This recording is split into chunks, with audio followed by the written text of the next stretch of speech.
जिस परिवार में आप 23 साल गुजार गए, उस परिवार को जब छोड़ते हैं तो कितना दुख होता है। मैंने 23 साल जल में काम किया, जिसके झंडे उठाए, लड़ाइयां लड़ी, इसी क्षेत्र में मैंने पुलिस के डंडे खाए। आप हुआ है सर,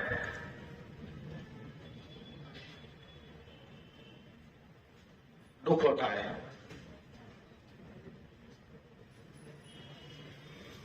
लेकिन मजबूर हो गया था। जब परिवार में दिग्विजय सिंह के खास हुआ करते थे, आपके महलों में दिग्विजय सिंह आके ठेला करते थे। आज भी आप उनसे गलबगियां करते हैं, हमको सबको मालूम।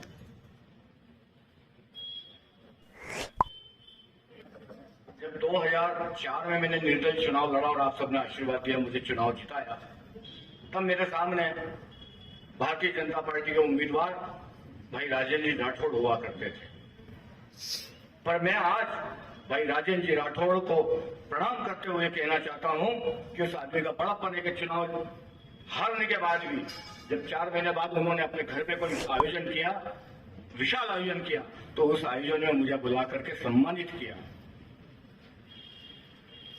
जिस आदमी को मैंने चुनाव हराया वो बुला करके सम्मान कर रहा है, और जिस आदमी की सेवा करते करते 18 साल हो गए, उस आदमी ने मुझे दूध में से मक्खी की तरह निकाल कर फेंक दिया। भाइयों, आप सबको इतना कहना चाहता हूं कि मुझ जैसे कार्यकर्ता को अगर वो निकाल करके बाहर फेंक सकता है, तो आप तो कुछ भी नहीं है। कोई व्यक्ति या बैठा हो, समर्थक बैठा हो, तो जाकर के उनको सूचना कर दे कि अरुण राव चुनौती दे रहा है, आ जाओ, जरा मंच पे आ जाओ, मुझसे बहस कर लो, कई मुद्दों पे बोलने को तैयार है, आ जाओ। अगर साथ है तो अगर मैं हार जाऊं जनता के बीच में तो मैं माफी मांग लूंगा, मैं चुनाव से भी हट जाऊंगा।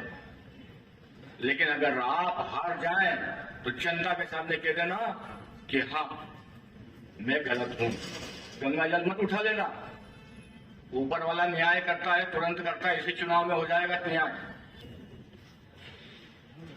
कि वो धोखेबाज है, वो धोखेबाज है, वो धोखेबाज है। धोखेबाज किसको कहते हैं आपको पता ही है कि वो धोखा देता है, झूठ बोलता है। अरे आप कितने धोखेबाज हो, कितने बड़े झूठ हो। मैं कई उदाहरण पेश कर सकता हूं। एक उदाहरण पेश करना चाहता हूं। महापौर का चुनाव हुआ। महापौर के चुनाव में मैंने जाकर के उनसे निवेदन किया कि मैं इतने सालों से पार्टी में हूं, 3 बार पार्षद रह चुका हूं, मुझे नगर निगम का काफी अनुभव है। मेरे पास पैसा नहीं है लेकिन अनुभव है। उस अनुभव का मैं चाहता हूं कि मुझे कम से कम भारतीय जनता पार्टी एक बार महापौर का टिकट दे दे। उन्होंने मुझे, मैं फिर गंगा जल उठा के कह रहा हूं, उन्होंने कहा पैनल भेज दिए भोपाल, आपका नाम डाल दिया है, जाकर के वहां थोड़ा जोर लगा लो। मैंने कहा कि वहां किसको जोर लगाऊंगा मैं? बोले सीएम साहब से और प्रदेश अध्यक्ष से मिल लो। मैं एक शब्द झूठ वैसा का वैसा बोल रहा हूं। मैंने कहा साहब मेरे सीएम आप, मेरे बीडी भाई साहब आप, मैं क्यों जाऊं भोपाल? तो उन्होंने कहा कि मेरा रोल तो रहेगा टिकट में, लेकिन मालवी भाषा में कहा कि ब्याह का गीत सब गाना पड़े। लेकिन डेढ़ साहब आप कह आओ तो मैं ना ब्याह का गीत गा दूं। मैं भोपाल गया, 4 दिन पड़ा रहा। चौथे दिन रतलाम का नंबर आया, अंदर मीटिंग चल रही पार्टी की। 1:30 बजे पार्टी मीटिंग खत्म होती है। बीडी शर्मा जो प्रदेश के अध्यक्ष हैं, उनके बहुत निकटतम व्यक्ति जो प्रदेश के उपाध्यक्ष हैं, मेरे अच्छे मित्र हैं, मैंने उनसे जाके पहले ही कह दिया था कि मेरा नाम आ गया पैनल में। तो बोले मैं पैनल आ गई और आपका नाम आ गया तो आपका टिकट पक्का।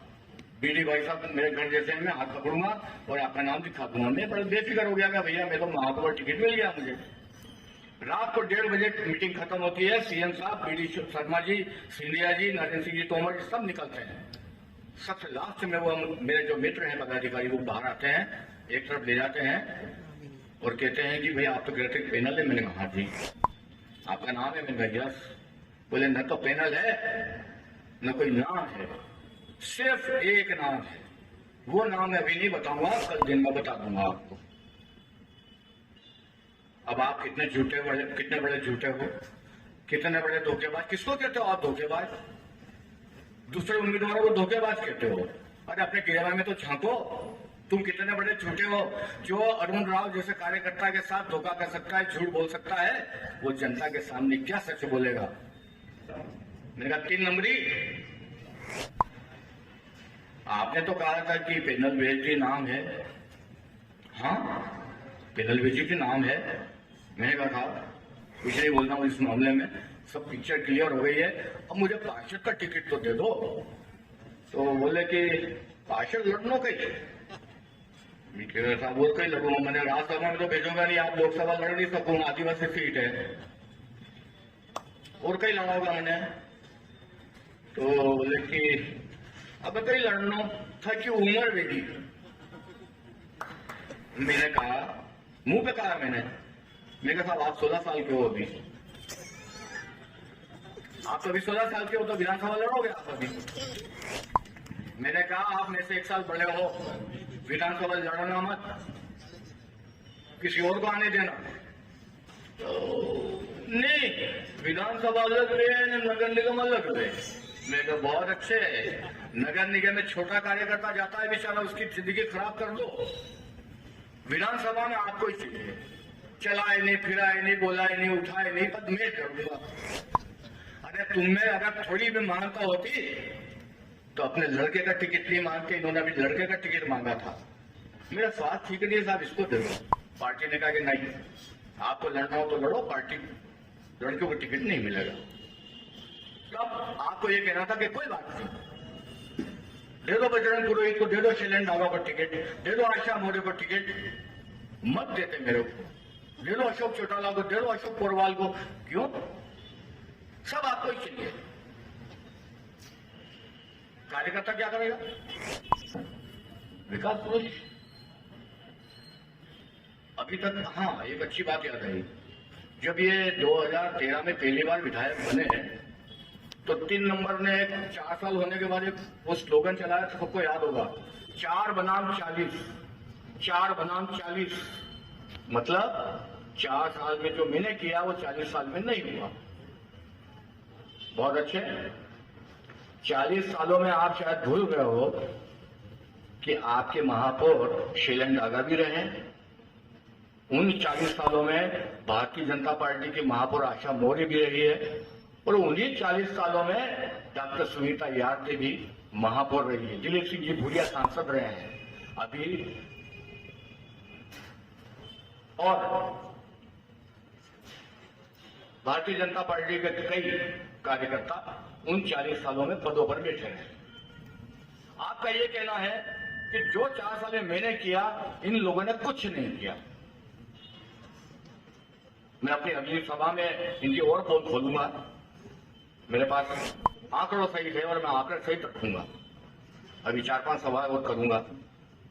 एक बार जनता के सामने 1 to 1 हो जाए कि 4 सालों में जो आपने किया वो ये 40 सालों में हमने कुछ भी नहीं किया, जनता के सामने क्लियर हो जाएगा।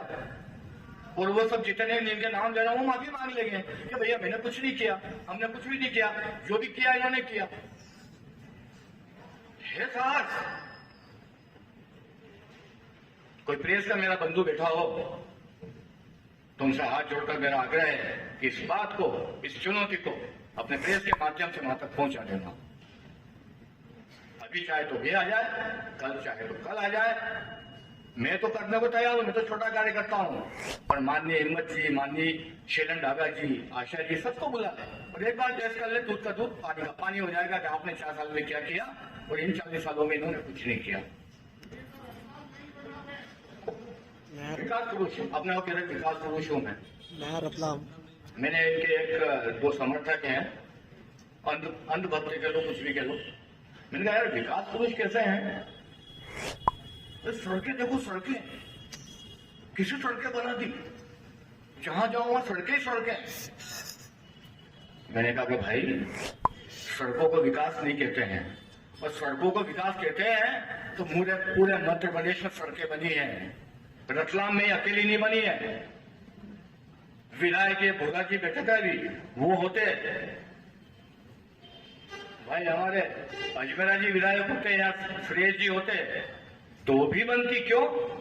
तो सड़कों की जो योजनाएं हैं वो केंद्र की और राज्य की योजनाएं हैं। माननीय मुख्यमंत्री जी ने रतलाम को मिनी स्मार्ट सिटी में लिया है और उसके नाम पर करोड़ों रुपया रतलाम को आया है। आपने तो क्या किया, मैं बताता हूं विकास कैसे किया। आपने अपना विकास किया, अपने मिलने वालों का किया। उनके भी नाम नहीं लेना चाहता हूं, आप जानते हो उनके मिलने वाले कौन है। आपको यह पता होता था कि मिनी स्मार्ट सिटी के लिए 50 करोड़ रुपया ऊपर से आने वाला है। कलेक्टर साहब उनके पास जाते हैं, माननीय 50 करोड़ आए हैं मिनी स्मार्ट के लिए, कोई सड़क बनानी है, आप बताइए कौन सी सड़क बनानी, क्योंकि वो विधायक ही बताता है भाई सड़क कौन सी बनानी है। तो वो क्या कहते हैं, चतुराई के साथ 3-4 सड़कें बता देते। एक ऐसा करो, रांझी के मंदिर में हरदाला तितली ले लो, एक रांझी के मंदिर शेर सराय ले लो, एक शेर सराय से दो बत्ती की ले लो, इन सबके नक्शा बना हुआ बस सबका एस्टीमेट बना के ले आओ, मेरे सामने पेश करो। कलेक्टर साहब 2-4 दिन में नक्शा बना के एस्टीमेट ला करके रख देते। अच्छा, ये सड़क 30 करोड़ में बनेगी, अच्छा ये 40 में, ये 55 में, अच्छा ठीक है। अपने पास 50 करोड़ पड़े हैं ना, 5 करोड़ लेंगे, ये 55 करोड़ वाली सड़क फाइनल है, इसको बना दो। रांझी के मंदिर से शेर सराय का एक उदाहरण दे रहा हूं मैं आपको। अब कलेक्टर साहब ने कहा कि विधायक जी ने कहा तो फाइनल, पर जब वो एस्टीमेट बना के आते हैं तब नहीं कहते हैं कि ये सड़क बनानी है, वो रख जाओ 4 दिन बाद बता दूंगा। वो इन 4 दिनों में वो तय कर लेते कि सड़क कौन सी बनानी है और उस सड़क के आसपास की सारी जमीनें खरीद लेते। अरे विकास किसको कहते हैं? विकास की परिभाषा समझ लीजिए, महानगर बनूंगा, महानगर बनूंगा, महानगर बनूंगा। महानगर बनाने के लिए 9 लाख की आबादी होनी चाहिए। पहले तो पहली जो इसकी परिभाषा है उसको पढ़ ले, समझ ले, बहुत ज्ञानी बनते हो। आपको यही पता नहीं है कि महानगर के लिए क्या क्या जरूरतें होती है। रतलाम में कहीं भी निकल जाओ, पैदल चलने में दिक्कत आती है। अभी रात में जो सड़कें दिखती है ना चौड़ी चौड़ी, सुबह गलियां हो जाती है। जितनी सड़कें बनी मिनी स्मार्ट सिटी में, उनके फुटपाथ सब गायब, सब जगह दुकानें लगी, सब जगह ठेले लगे हुए हैं। क्यों? उनकी गलती नहीं है लगाने वालों की, बेचारे गरीबी कहाँ जाएंगे? रोजगार नहीं है, इसलिए उनको तो बेचारों को मजदूरी करके जैसे भी छोटी मोटी दुकान लगा के खाना है, अपना परिवार पालना है। आप लोगों ने सुना 78 का नाम? भारतीय जनता पार्टी का बहुत अच्छा कार्यकर्ता हुआ करता था। महापौर के चुनाव के दौरान उनकी मृत्यु हो जाती है, और जिस दिन मृत्यु होती है उसी दिन धान मंडी में कांग्रेस की सभा होती है, और उसी दिन बाजना बस स्टैंड पर भारतीय जनता पार्टी की सभा होती है। बाजना बस स्टैंड पे जो सभा हुई उसमें मोहन जी यादव, मध्य प्रदेश के मंत्री, मेरे बहुत अच्छे मित्र हैं, वो उपस्थित है। एक कार्यकर्ता मर गया, वो भी अचानक बीमारी से ही मरा था। आपका बहुत अच्छा कार्यकर्ता था, उस दिन आपको आम सभा करने की आवश्यकता थी क्या? शर्म आनी थी आपको, आपने आम सभा की, चलो ठीक है। अरे उस आम सभा में 2 शब्द उसकी श्रद्धांजलि में बोल दिए होते तो मैं मानता कि हाँ, भारतीय जनता पार्टी का कार्यकर्ता आपकी नजरों में सम्मान रखता है। धान मंडी में कांग्रेस की सभा हुई, मैं उनको धन्यवाद देना चाहता हूं। भाई मयंक जाट ने सभा शुरू करने के पहले हर 75 को श्रद्धांजलि दी, 2 मिनट का मौन रखा। आपसे तो वो अच्छे हैं, उनका तो कार्यकर्ता भी नहीं था, वो तो कांग्रेस का कार्यकर्ता था। आपको उसमें भी शर्म नहीं आई? मतलब आपकी नजरों में कार्यकर्ता कुछ है ही नहीं, वो तो नौकर समझते ना, नौकर समझते हैं जिसको नौकरी करनी है। अभी आप देख लो नगर निगम में जितने, मैं नाम नहीं लूंगा, पर जो वहां नौकरी कर रहे थे सबको टिकट दे दिया। मीडिया प्रभारी हुआ करता था मैं, मीडिया प्रभारी मेरे से लेकर के जिस व्यक्ति को दिया वो भी कांग्रेस छोड़ करके आया। बोला आपको कांग्रेस में इतना प्रेम क्यों आया? एक कांग्रेस परिवार नगर निगम बस निकल रहा हूँ यहाँ से थोड़ी देर में। पैसा दे दिया, 2 करोड़ दे दिए, पार्टी कार्यालय बन रहा 3 करोड़ दे दिए, सारे का एहसान कर दिया। और ये जो बड़े बड़े कार्यक्रम कराते हो ना, सबको पता है, भंडारे जो कराते हो ना, ये टैक्स बचाने के लिए होता है। इसके मैं पॉइंट टू पॉइंट अगले आंसर में बात करूंगा। अवैध कॉलोनियों को वैध करा दिया, अवैध कॉलोनियों को वैध करा दिया। इतना बढ़िया प्लानिंग किया कि माननीय मुख्यमंत्री जी मान गए और उन्होंने कहा कि 2-3 नंबर आपने तो कमाल कर दिया, पूरे प्रदेश में लागू करूंगा मैं, अवैध कॉलोनियों को वैध कर दूंगा। मैंने किया और बहुमान करा दिया। बहुमान का बहुत शौक। आपके घर में किसी की शादी हो जाए तो बहुमान ये करा लेंगे। मैंने करे शादी, मेरा बहुमान करो और शर्म करो। आप में से अगर कोई भारतीय जनता पार्टी का किसी पद पे आ जाएगा, कोई पार्षद बन जाएगा, महापौर बन जाएगा, या अगर वो किसी पद पे मान लो जिला अध्यक्ष बन गए, आज मैं मान लो विधायक हूं, मेरा क्या फर्ज होगा कि मैं आपके घर आऊं और आपने जो सम्मान प्राप्त किया उसके लिए मैं आपको माला पहनाऊं और आपका सम्मान करूं? नहीं, चलते भी 2 मिनट। आप क्या बने हो?